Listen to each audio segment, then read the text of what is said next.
Dahil sa manipis na supply ng reserbang kuryente sa Luzon at Visayas, madalas ngayong mag-brown out.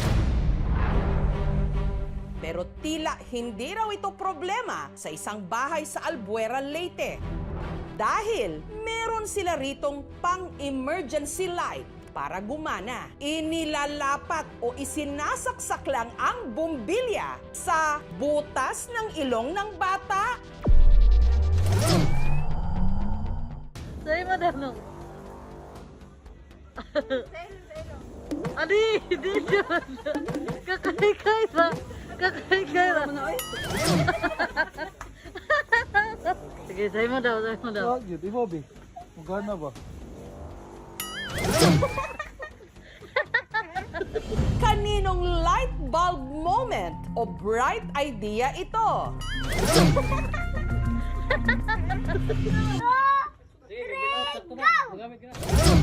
Ang batang kaya raw makapagpailaw ng bumbilya sa butas ng kanyang ilong. Ang napakabibo at 5 taong gulang na si Kaykay. Ang bumbilya nabili nila kamakailan sa department store. Inverter bulb o emergency light na kapag brown out, kusang bumubukas. Suksok na ako dako ilong. Ako itrayang kumusiga ba dere. Magana ba? Pag suksok na ako ta ilong kay nagsiga na pa. Itawa pa una ko superpower. Kamu kay wa. Ang una raw nakakita sa tila superpower ni Kaykay, ang kanyang tita Jundina. Naisipan naming bumili ng emergency light bulb kasi kadalasan magbabrown out dito sa amin.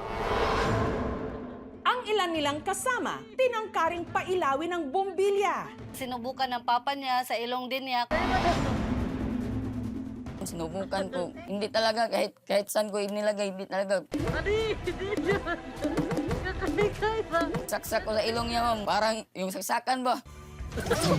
Kay kailan talaga gumana yung light bulb. Baka may voltage yung bata. Ayon sa nanay ni Kaykay na si Geneva, sadya raw talagang malikot ang imahinasyon ng kanyang anak. May makikita siyang, siguro naku-curious siya, bigla niyang inilagay dito or dito. Kakay-kay ba? Namangha man na napapailaw ng anak ang bumbilya, pag-aamin ni Geneva, nangangamba siya. Natakot po ako, baka kasi anong mangyari sa kanya eh. Kakay-kay ba? Sabihan ko po siya, ma'am, na huwag niyang ulitin yun. Lalo na dito sa bahay, lahat ng bulb, merong switch. Ah, yun, Bobby. Pero ano nga ba ang source of energy na meron si Kaykay? Para mabigyang linaw ang kakatwang pangyayaring ito, nag-imbita kami ng isang physicist at engineer. Ito na yung bulb. Okay, so ito na, titising na natin kay Kaykay, yung iilaw.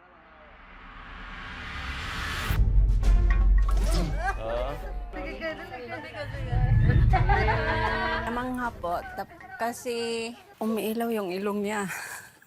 Yung ginamit kay Kaykay, bulb na may battery. Ito yung terminal. Terminal 1 sa yung terminal 2. Iilaw ito if yung dalawang terminal ay nakakunik. Pag isa lang, hindi yan iilaw. Dapat makandak siya. So, yung ilong ni Kaykay ay isang conductor. Kasi normally, ang human body is a kind of conducting material. So, yung pinasok to sa loob ng ilong ni Kaykay, nag-contact yung dalawang terminal.